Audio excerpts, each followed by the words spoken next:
हरे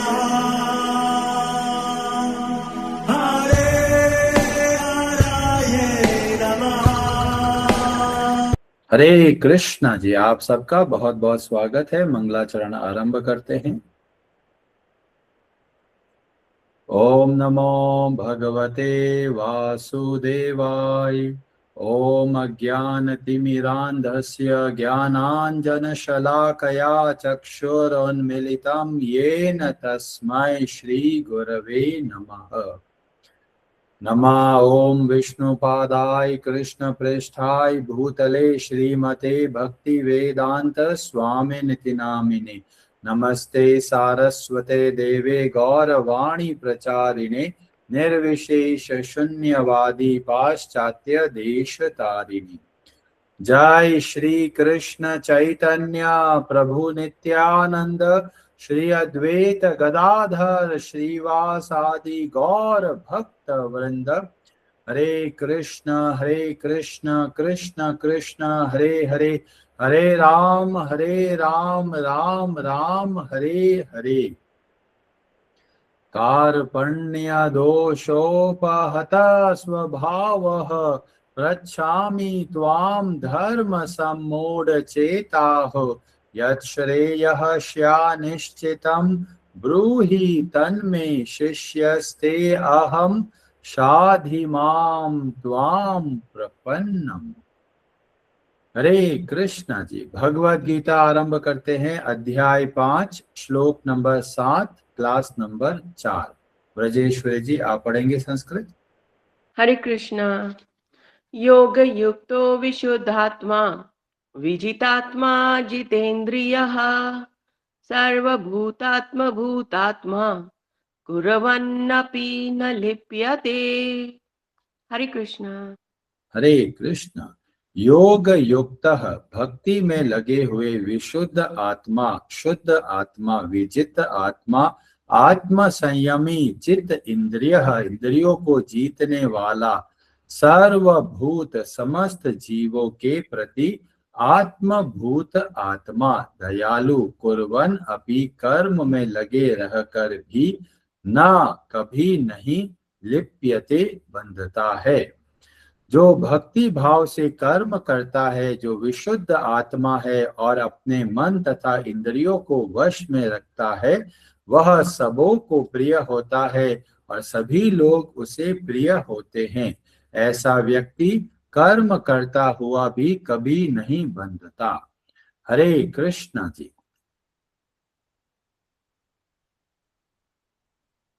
बहुत ही महत्वपूर्ण प्रश्न और उत्तर का कार्यक्रम चल रहा है। लोगों के मन में बहुत द्वंद्व आता है कि समाज के अंदर इतनी सारी गलत चीजें क्यों हो रही है। कई लोग तो ये सोचते हैं कि भगवान है तो ये सब गलत कार्य कैसे हो सकता है, और भगवान क्या देखते नहीं है लोग कितना गलत कार्य कर रहे हैं। तो इसीलिए भगवत गीता को पढ़ना बहुत जरूरी है। जब लोग कोई गलत कार्य करते हैं तो भगवान को दोष नहीं देना है, क्योंकि वह व्यक्ति क्या अंतःकरण, उस व्यक्ति के जो अंदर का भावना जब दूषित हो जाती है तो ही वह व्यक्ति गलत कार्य करता है। और इसीलिए हम सबको चाहिए कि हमारे अंदर की जो कमियां है, जो गलतियां है, जो अशुद्धि है, जो दूषित भाव है, उन सब को शुद्ध करना है। और कैसे करेंगे तो इस श्लोक के माध्यम से पता चलता है।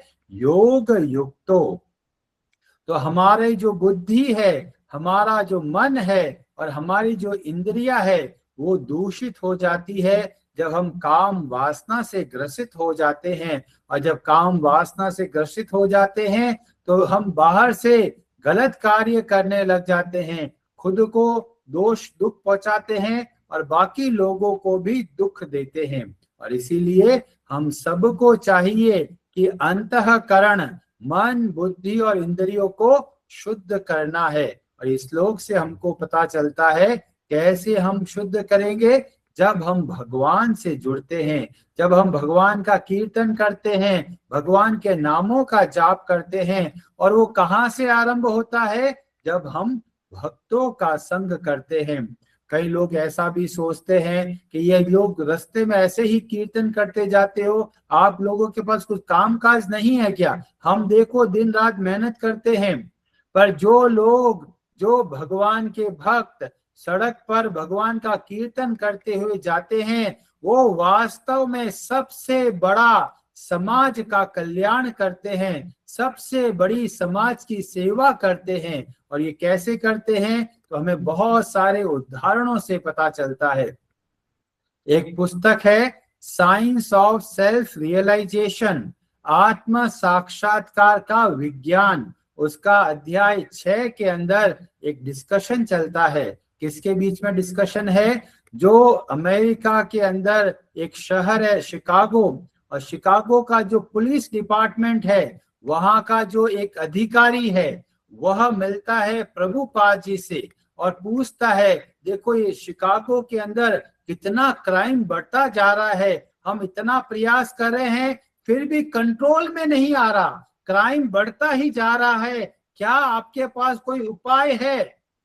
और प्रभुपाद जी बहुत सुंदर तरीके से जवाब देते हैं कि अगर समाज के अंदर भगवान को भूल कर जिएंगे तो हम लोग पशु के समान बन जाते हैं। और जब पशु बन जाए, जैसे कि कुत्ते हैं, तो कुत्तों की भीड़ को इकट्ठा करेंगे तो क्या उनके अंदर शांति रह सकती है? नहीं रह पाएगी, क्योंकि जब मनुष्य पशु के समान हो जाता है तो उसको कंट्रोल नहीं कर सकते।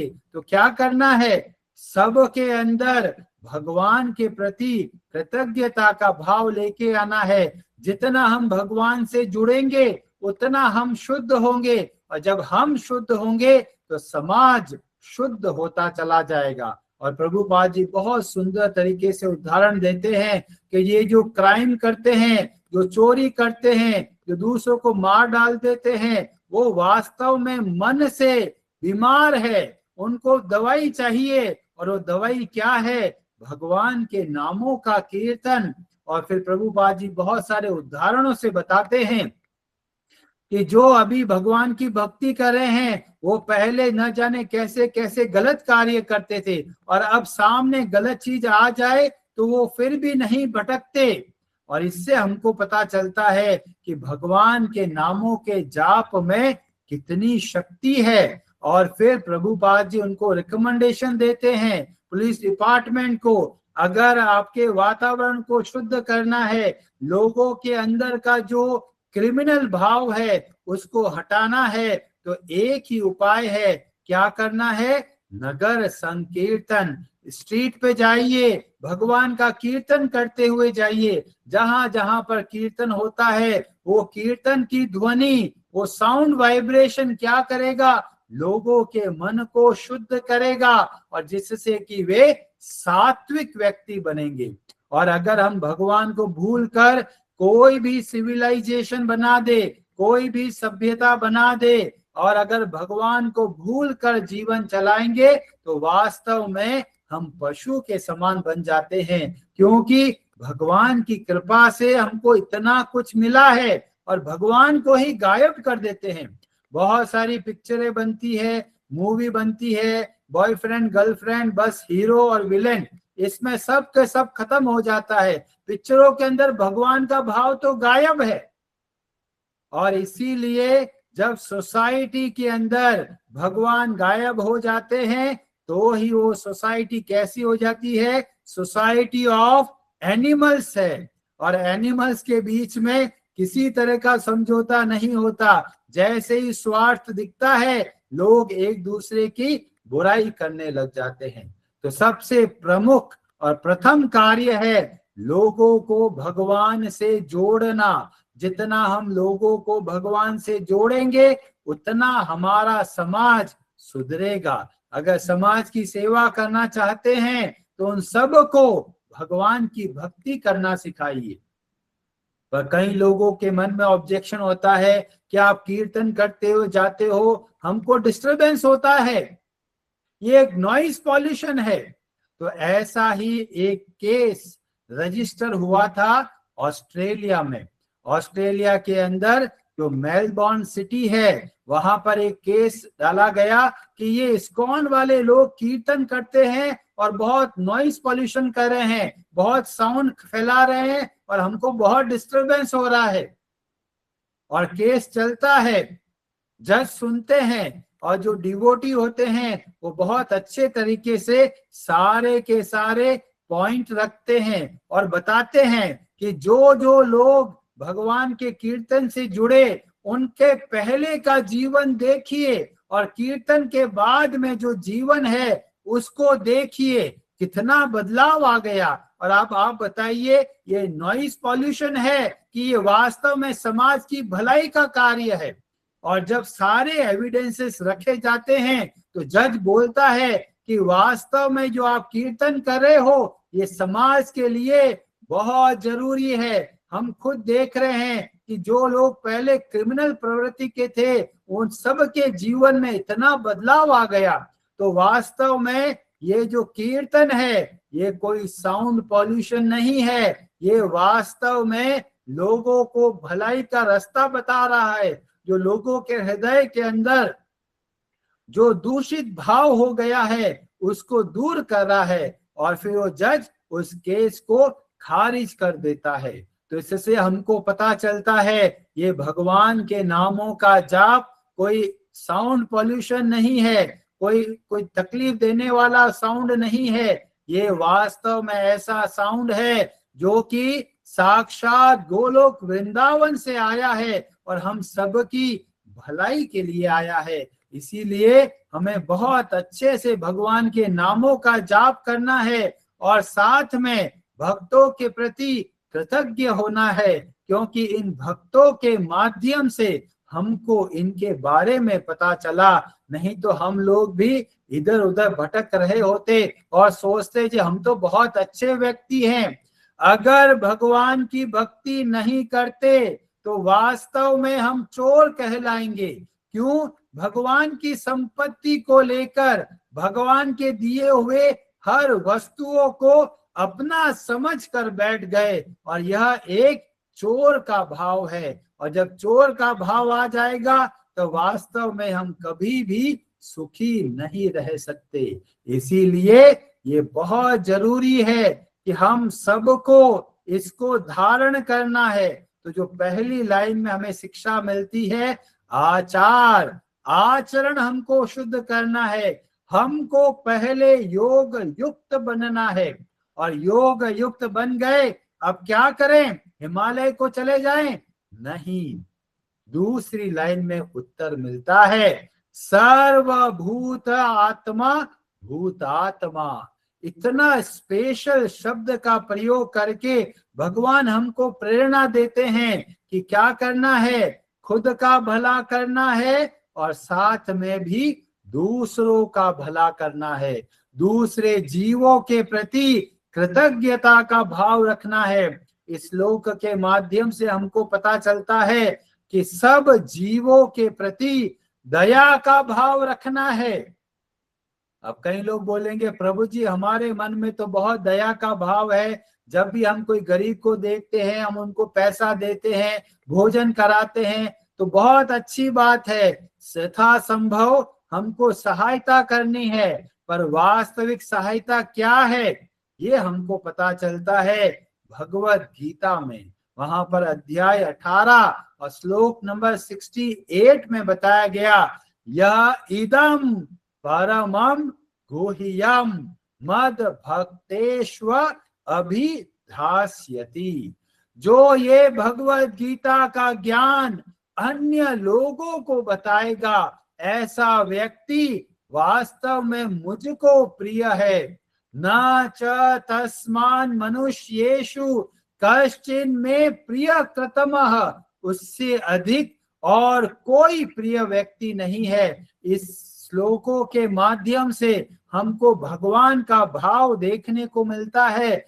भगवान हम सब के लिए व्याकुल है, प्रतीक्षा कर रहे हैं और हम भूल कर जगह जगह पर भटक रहे हैं। और जो व्यक्ति हमको भगवान से जोड़ता है वो वास्तव में सबसे बड़ी दया का भाव रखता है। इससे भगवान को बहुत प्रसन्नता होती है, उस जीव को बहुत प्रसन्नता होती है, और जो भगवान से मिलाते हैं उन भक्तों को भी बहुत प्रसन्नता होती है। और इसीलिए अगर आप समाज की सेवा करना चाहते हैं, देश की सेवा करना चाहते हैं, तो हर एक व्यक्ति को भगवत गीता का ज्ञान बताइए, उनको भगवान से जोड़ने का प्रयास कीजिए।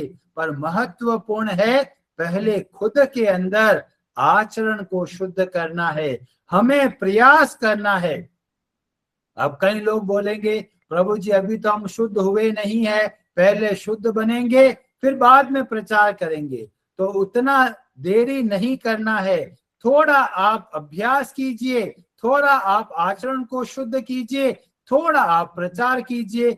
इस तरीके से दोनों के दोनों चीजों को समान रूप से महत्व दीजिए और आगे की ओर बढ़िए। अगर आपको ज्यादा ज्ञान नहीं है, कोई समस्या नहीं, आप भक्तों से जोड़िए, ताकि अगर आप भक्तों से जोड़ेंगे तो भी आपकी सेवा स्वीकार हो गई। भगवान उन हर एक व्यक्ति के प्रति कृतज्ञ होते हैं जिन्होंने किसी व्यक्ति को भगवान से जोड़ने में सहायता करी।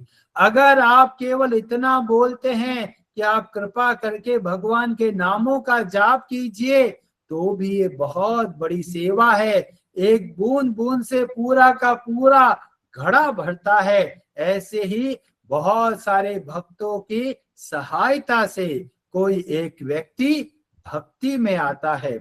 और जब हम भक्ति के आचरणों में देखते हैं तो हमें बहुत स्पेशल चरित्र देखने को मिलता है, और वह है प्रहलाद।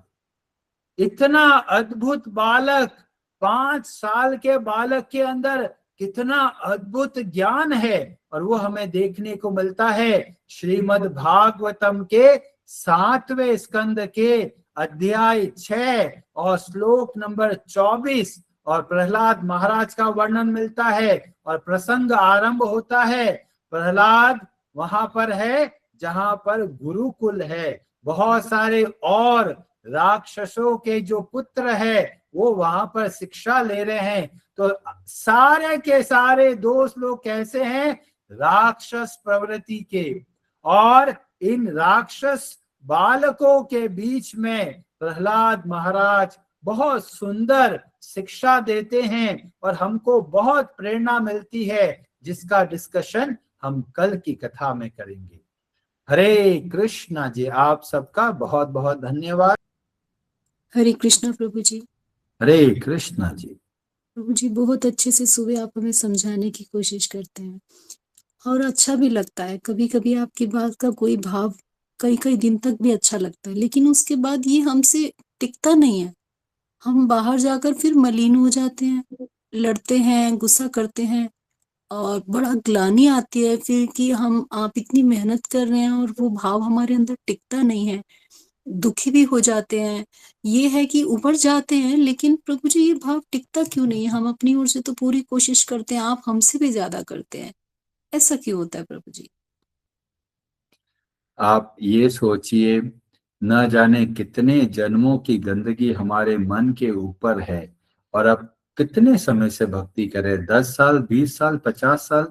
50 साल की भक्ति एक तरफ है, और न जाने करोड़ों जन्मों का जो गंदगी है वो एक तरफ है। तो हमें क्या करना है? घिर गए कोई समस्या नहीं है, वापस कितना जल्दी हम रिकवर होते हैं वो वास्तव में हमको प्रेरणा देता है। और जब घिरते हैं तो उसका एक और फायदा होता है, हम अपने आप को पता कर पाते हैं कि अभी हम सामर्थ्य नहीं बने हैं, हमको आवश्यकता है। किनकी आवश्यकता है? भक्तों की आवश्यकता है, भगवान की आवश्यकता है। अगर हम हमेशा मजबूत रहेंगे तो हमारे अंदर सूक्ष्म अहंकार आता चला जाएगा, और इसीलिए भगवान बहुत दया करके समय समय पर ऐसी वस्तुएं, ऐसी परिस्थिति भेजते हैं, और हमको उस वक्त पता चलता है कि हमारा स्तर कितना है। बड़े बड़े भक्तों के जीवन में देखते हैं कि उनके जीवन में भी डिस्टरबेंस आया। जैसे परीक्षित महाराज को देखते हैं, इतने शुद्ध भक्त, पर अचानक एक आवेश आ गया और उन्होंने वो एक मरा हुआ सांप डाल देते हैं ऋषि के ऊपर। तो हम देखेंगे इतने बड़े भक्त के अंदर भी ऐसा स्पाइक कैसे आ गया। तो ये वास्तव में भगवान की कृपा होती है जिससे हमारा कल्याण होता है। हम और भगवान का आश्रय लेते हैं और भक्तों का आश्रय लेते हैं और भगवान हमारे माध्यम से अन्य लोगों को भी प्रेरणा देते हैं कि हमको सदैव सावधान रहना है। गिर जाएंगे वो समस्या नहीं है, गिरने के बाद में कितनी जल्दी खड़े होते हैं वो ज्यादा महत्वपूर्ण है। तो गिरने के ऊपर ध्यान कम देना है, गिरने के बाद में जो हमारा मनोभाव होता है उस पे हमको अधिक कार्य करना है।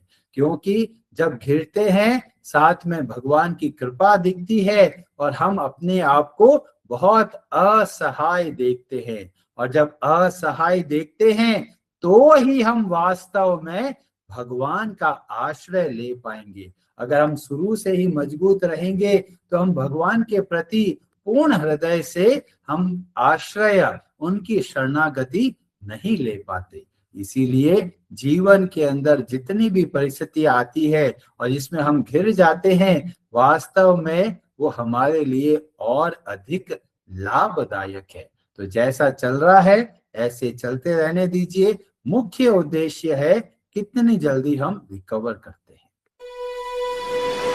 हरे हरे नमः।